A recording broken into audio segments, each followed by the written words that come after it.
No one in this administration seems focused on actually doing their jobs. Many cabinet members appear more interested in self-promotion, media appearances, and personal gain. Pam Bondi is no exception. A recent report suggests she may be acting in her own interests beyond her official duties. Today, we're going to break down this story. But first, if you enjoy our coverage, please leave a like and hit that subscribe button. It really helps support the work we do. Before we dive into the details, let's start by looking at Bondi tough on crime image, which is now being questioned by leaders across the country. To tell us if there are illegal aliens in your database. If we're arresting someone, we are going to know if they're an illegal alien. So last week I sent out 32 letters to mayors around the country, and I believe to 7 governors, telling them you better comply or you're next. If they don't comply with this, Larry, we're going to work with our other agencies to cut off their federal funding. We are going to send in law enforcement, just like we did during the LA riots, just like we're doing here in Washington, D.C. And if they're not going to keep their citizens safe, Donald Trump will keep them safe. That's what this is all about, making America safe again. That was his only directive, and that's what we're doing. This isn't just politics as usual, it's a full-on crisis. Last night, a Texas lawmaker was forced to stay overnight in the chamber because law enforcement demanded she sign away her rights. Democrats are being threatened, and local leaders are under pressure. Pam Bondi isn't actually addressing crime. She's putting on a show for political theater while Donald Trump watches from the sidelines. That's why mayors and other officials are speaking out. Next, we'll hear from Mayor Wu before diving into the details of Bondi's latest controversies. Here again today because last week Boston received a letter from the Attorney General of the United States on official letterhead from the federal government threatening to prosecute city officials and withhold federal funds unless we cooperate with carrying out mass deportations.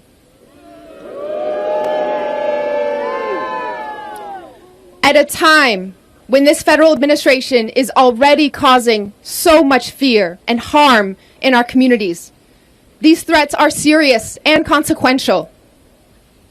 But our same communities have told me, loud and clear, that silence in the face of oppression is not an option.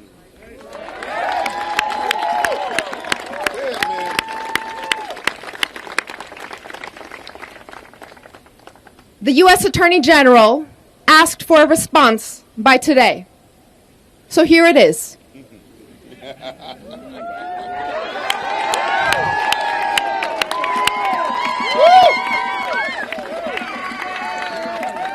Here is our response.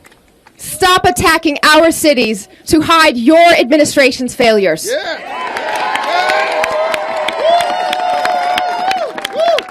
Unlike the Trump administration, Boston follows the law. And Boston will not back down from who we are and what we stand for.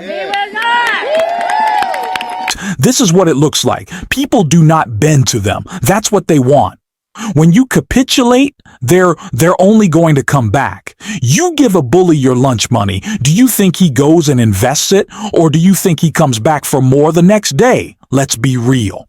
If you bend the knee to Donald Trump, it is only going to get worse. No one understands that better than Mark Carney does, someone who has consistently stood up to Donald Trump, and Gavin Newsom's doing the same. We see it for Mayor Wu as well. We need everyone to be doing so because this administration isn't going after crime. They are the criminals themselves. And a new report has revealed how that is just the case about Pam Bondi. Bondi clashed with ethics officials over efforts to keep random trinkets. Pam Bondi has spent much of her time as Attorney General wrangling with ethics officials determined to keep her from holding on to gifts. A new report revealed on Monday. Bondi and her staff repeatedly pushed back on federal rules limiting gifts.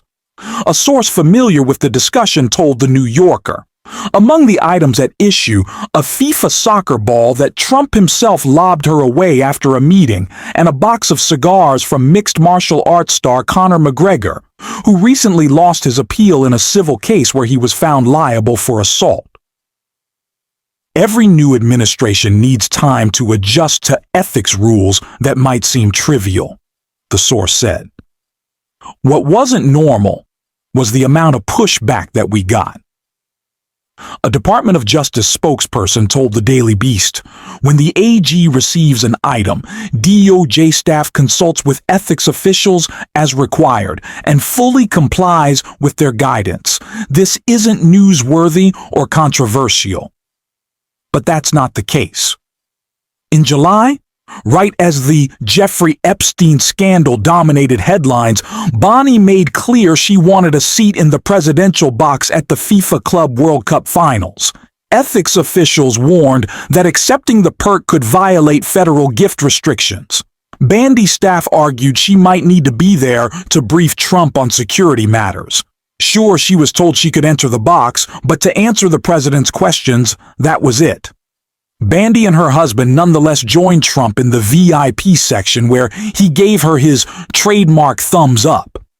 A department official later said Bondi did not resist the ethics guidelines and insisted the couple didn't remain for the entire game, even though that's not true. The back and forth over freebies became a recurring theme, with staffers and ethics officers locked in a tug-of-war between the letter of the rules and Bondi interpretation of them.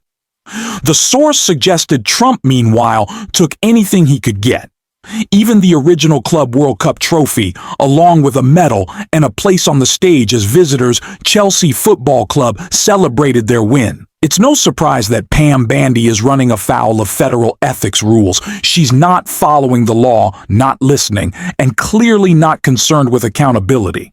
This is the same kind of self-focused politics we've seen throughout the MAGA movement. Bondi isn't disputing the law, she's just doing what she wants, prioritizing herself over the rules.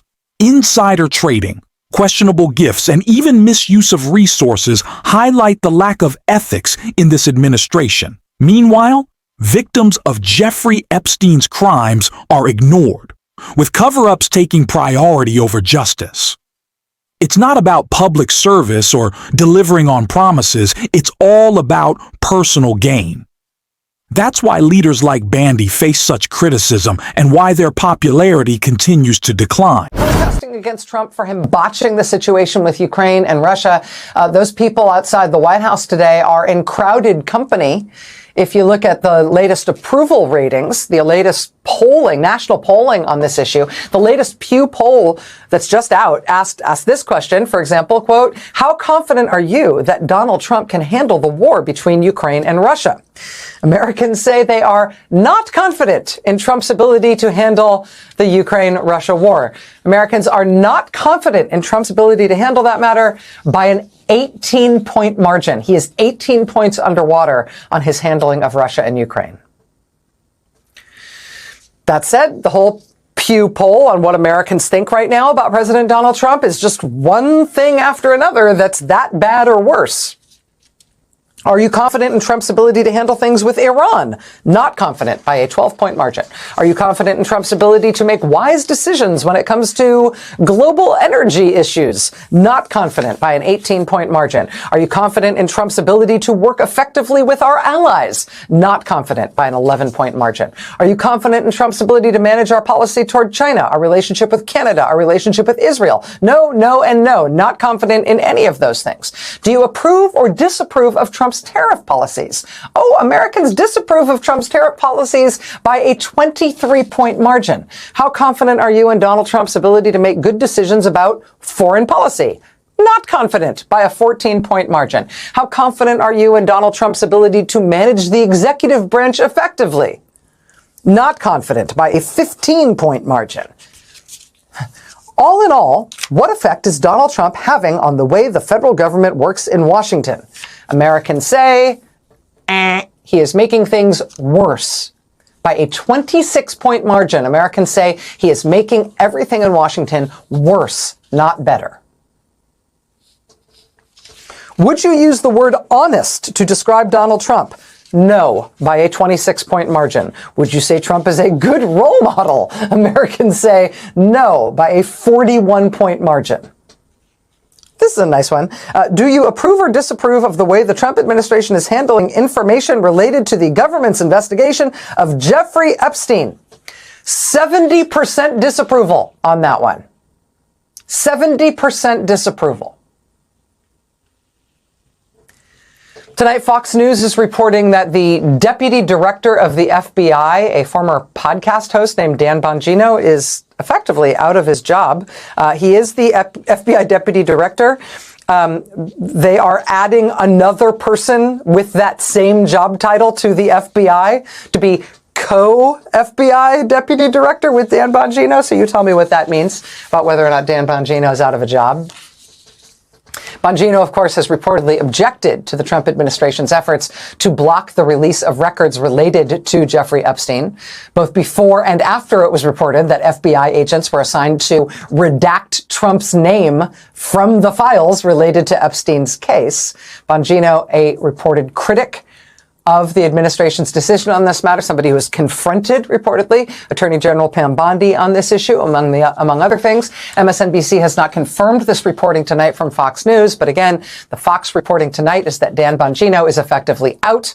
He has had somebody else given his same job title after he reportedly clashed with the White House and Attorney General Pam Bondi over the administration's efforts to suppress the material about Epstein that it holds in its own files. Tomorrow is the deadline by which Pam Bondi's Justice Department is supposed to hand over Epstein-related materials to House Republicans on the Oversight Committee. The Republican chair of that committee says the DOJ will not meet that deadline tomorrow, but they will start handing some stuff over later, soon. Okay, we'll see. But with 70% of the country disapproving of Trump's handling of the Epstein matter,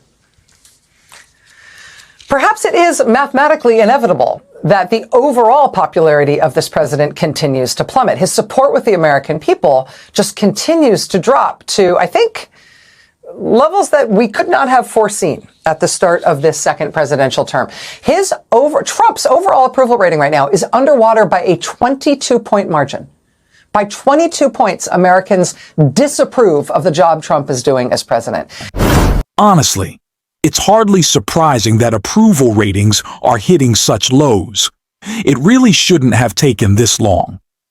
This is exactly why Donald Trump is scrambling to interfere with elections.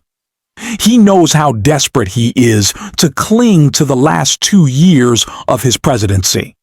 If Democrats secure the House and the Senate, his chances are gone. That's why it's so important to keep pushing this message, staying active every day, and holding leaders accountable. If you want to support this work, hit that subscribe button, leave a like, and drop a blue heart in the comments if you watched till the end. Until next time, I'll see you soon.